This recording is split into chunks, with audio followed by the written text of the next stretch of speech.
Hello everyone, तो स्वागत है आप सब लोगों का यू कैन चेंज मेरे चैनल पर।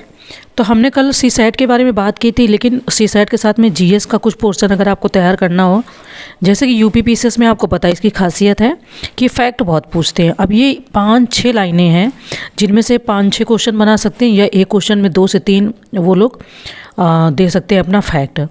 तो क्या क्या चीज़ें 266 के अंतर्गत आती हैं। भारत के निर्वाचन आयोग के सदस्यों को जो वेतन व पेंशन भारित होती है वो संचित निधि पर होती कि नहीं होती है। तो ऐसे में कुछ पॉइंटर्स बना लेती हूँ। मैं ये तो नहीं कहूँगी कि तुरंत ही आप बनाने लगो, लेकिन आपको फैक्ट किस तरीके से याद आते हैं तो वो आप कर लो। दूसरा जो सबसे ज़्यादा क्वेश्चन फंसता है प्रीएम्बल में, जो सॉवरेन है, सेकुलर है, रिपब्लिक है, डेमोक्रेटिक है, सोशल है, तो इसका कब कब जोड़ा गया और कौन कौन से शब्द हैं, इनकी लाइनिंग पूछी जाती है। इसके मैंने कुछ नहीं तो कम से कम 20 क्वेश्चन मैंने देखे हैं पीवाईक्यूज़ में, तो इससे आइडिया मिल जाता है मोटा मोटा कि हमें कैसे तैयार करना चाहिए। तो अब इसमें न्याय पूछ लेता है, कितने प्रकार के न्याय पीसीएस में आया है। आपने देखा होगा कि 3 प्रकार का न्याय, 5 प्रकार की स्वतंत्रता, 2 प्रकार की समानता। अब उन्होंने वहाँ पे 3 प्रकार के न्याय को 4 प्रकार का कर दिया था क्वेश्चन में, या यही पूछ लिया था कि 3 प्रकार के न्याय में कौन कौन से न्याय है। 2-3 चीज़ें ये हैं कि ये जो समिति होती है, जीवीके धर समिति, फजल अली आयोग हो गया आपका, तो ये बहुत आता है क्वेश्चन, इसका भी खूब आता है। तो अगर आप ये कुछ चीज़ें हैं जो इनको आप पढ़ लेते हैं तो आपके बहुत सारे क्वेश्चन यहाँ सॉल्व हो जाते हैं। ये मैं तब बता रही हूँ जब मैंने बहुत सारी ठोकरें खा ली हैं, क्योंकि मुझे लगता था कि मुझे तो याद है मुझे क्या करना है, पर ऐसे करके बार बार रिवाइज़ नहीं किया मैंने। एक दो साल मेरे ये जो 2 साल बर्बाद गए वो इसी का नतीजा है कि मैंने इस तरीके से बहुत बार उनको मल्टीपल टाइम रिवाइज़ नहीं किया। और क्योंकि जब आप किताब में पढ़ते तो आपको लगता है कि याद आ गया, जेवीपी समिति हो गई, फजल अली आयोग हो गया आपका, तो मुझे लगता था याद है, इसमें क्या नई बात है ना। तो इसके बाद में अगेन मैं सी सैट में आपसे बात करूँगी ग्रामर की। अगर आपके पास ये बुक नहीं है तो ऐसा नहीं कि आप तुरंत ही जाके ख़रीद लो। अगर नहीं है और आपको लगता है कि आपके पास जो हरदेव बहारी हैं या और कोई हिंदी की बुक नहीं है, तो आप ये पीवाईक्यू वाली यूथ कंपटीशन की खरीद सकते हो। ये काफ़ी हेल्पफुल है। प्रचार बिल्कुल नहीं कर रही हूँ, मुझे इन्होंने एक पैसे भी नहीं दिए हैं तो मेरे को क्या ही करना, पर क्योंकि हेल्प मिलती है तो मैं बता रही हूँ, बाकी आपकी मर्ज़ी है। अच्छा, हिंदी कैसे तैयार करोगे, तो ये लोग इसमें पूरा आर का पेपर सॉल्व करके पूरे कई सालों के पेपर, 6 से 8 सालों के पेपर देते हैं। तो अभी आपके लिए तो जैसे देखो आर में आपका ये उपसर्ग प्रत्यय आते हैं, ये सब 10-10 नंबर के आते हैं। 60 नंबर का पेपर आता है ना। तो अगर आपको नहीं पता, आपने नहीं पढ़ा है, हिंदी थोड़ी बहुत पढ़ी है हाई स्कूल इंटर में, अगर हिंदी मीडियम रहा है तो, लेकिन क्योंकि एग्ज़ाम कंपटीशन का है तो वो इंटर की हिंदी हर जगह काम नहीं आती। ये भी जो भ्रम लोग पाले रहते हैं ना कि एमएससी बीएससी मैथ्स से कर लिए तो कंपटीशन में हेल्प मिलती है। कंपटीशन की मैथ्स अलग होती है, कंपटीशन की हिंदी अलग होती है। तो ये मैं जब 2 साल की भुक्त भोगी हूँ तो मैं आपको ऐसी चीज़ें बता रही हूँ जिनके लिए बहुत लंबा वीडियो बनाने की कोई ज़रूरत नहीं, 4-5 मिनट में आप सारी चीज़ों को बता सकते हैं। तो यहाँ से मैं इनका जो यूज़ है वो लगाना सीख गई हूँ।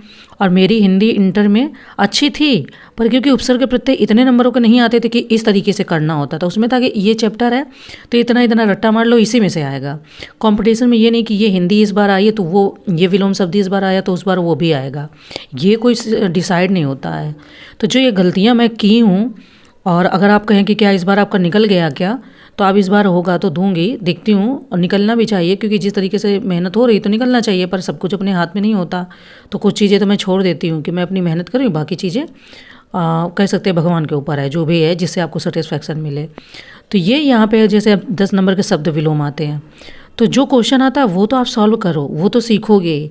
उसके साथ में जितने ऑप्शन होते हैं अगर उनको भी तैयार कर लोगे तो आपके अन्य क्वेश्चन तैयार हो जाएंगे। अब मैं आपको यहाँ पर बताती हूँ कि कहाँ क्या होता है, किस तरीके से आता है। देखो, जब मैं इस बुक को पढ़ी हूँ तो मैंने 8 सालों का, जो इसमें 6 सालों का 8 सालों का पेपर था, उसको मैंने सॉल्व किया है।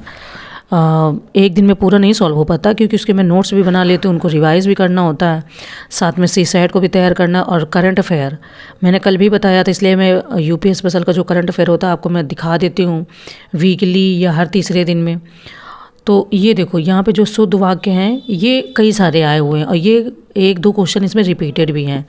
हर 2-3 साल 4 साल और मतलब पिछले साल भी वो रिपीट कर देते हैं क्वेश्चन। कुछ कुछ पूरा नहीं देते हैं, पूरा कॉपी पेस्ट नहीं करते, कुछ कुछ क्वेश्चन वो लोग रिपीट करते हैं। तो कहीं कहीं मैं टिक लगाती हूँ, मैंने सोचा बुक गंदी हो जाएगी तो मैंने कहीं कहीं टिक नहीं लगाया है, पर जहाँ लगा वहाँ मैं आपको बताऊँगी। तो उससे काफ़ी हेल्प मिलती है। अब ये देखो शुद्ध और अशुद्ध वाक्य है, ये भी 10 नंबर के आते हैं। तो अगर आप पीसीएस के साथ में आर को लेके चल रहे हैं तो ये बुक आपको बहुत हेल्प करेगी। बाकी आपकी मर्ज़ी, अगर आपके पास है पहले से कोई बुक तो आप उसी से तैयारी करो, हेल्प मिलेगी। क्योंकि आप अलग से हरदेव बहारी या कुछ चीज़ें हम नई खरीदोगे तो फालतू में टाइम जाएगा। अगर ये चीज़ें हैं तो इन्हीं से तैयारी कर लो, क्यों खरीदोगे। और इसमें अच्छी बात ये है कि वो ये पता रहता है हमें कि अच्छा ये चीज़ें इस साल में आई हैं तो इन्होंने क्या पूछा था, कैसे पूछा था, ये हमें आइडिया रहता है। मे बी कि अगर अपडेटेड है तो वो हिंदी की जो बुकें हैं उसमें चीज़ें देंगे, पर नहीं अपडेटेड है तो मैंने नहीं ली। मुझे इससे हेल्प हो रही है तो मैं काफ़ी, अब जैसे करपट का है, करपट का मैंने ये 2021 में आया और 2016 में भी आया है ये क्वेश्चन, और ये करपट आपका पीसीएस में भी आया है। अब देखो नैसर्गिक, मैंने कल ही आपको हिंदी में सीसेट दिखा रही थी, वो पीसीएस का सीसेट था, उसमें नैसर्गिक का दिया हुआ था। अब नैसर्गिक का कृत्रिम हो जाएगा, नैसर्गिक आपका पूरा तरीके से प्राकृतिक हो गया, नेचुरल हो गया कह सकते हैं। तो ये जो आर की ग्रामर हिंदी है और जो पीसीएस की है उसके कुछ कुछ क्वेश्चन आपको मिलेंगे। अब ये आधिकारिक को मैंने वहीं सीखा था, मुझे तो लग रहा था आधिकारिक ही सही है लेकिन आधिकारिक सही है। तो ऐसे कुछ चीज़ें हैं जो मैं आपके साथ शेयर करती हूँ। मैं फालतू की यहाँ वहाँ की कोई चीज़ें शेयर नहीं करती हूँ। अगर आप मोटा मोटा इतना ही लेके चलोगे तो आपका बहुत अच्छा हो जाएगा। ये तो मैं नहीं कहूँगी कि नहीं, मैं जो बता रही हूँ उससे आपका पेपर ही निकल जाएगा, पर आपका बहुत अच्छा हो जाएगा, तो वो आपको हेल्प करेगा। तो कैसा क्या रहता है आप बताइएगा कमेंट में, और क्या चीज़ आपको और चीज़ें नहीं समझ में आ रही वो भी बताइएगा। मैं अभी करंट अफेयर मेरा काफ़ी रह गया है, जो दिखाना है बताना है कि हाँ क्या क्या आता है और क्या क्या चल रहा है, और आप भी पढ़ते रहो, उसको अच्छे से रिवाइज़ करते रहो।